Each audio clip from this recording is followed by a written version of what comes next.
ఏది ఇవ్వలేదు అన్న మాట ఉంటుంది తప్ప ఇది ఇస్తుంది అన్న మాట ఉండదు. పరబ్రహ్మస్వరూపిణి అయినటువంటి దుర్గామాత నామం అందుకే అంత గొప్పది అన్నారు.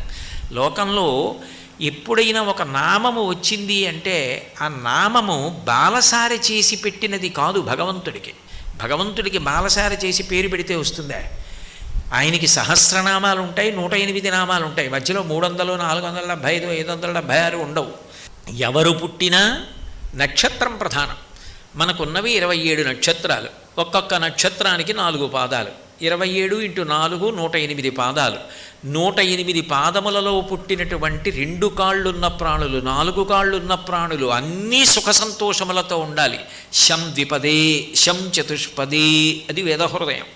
అన్నీ బాగుండాలి. అన్నీ బాగుండాలంటే 108 నామాలతో కీర్తిస్తారు.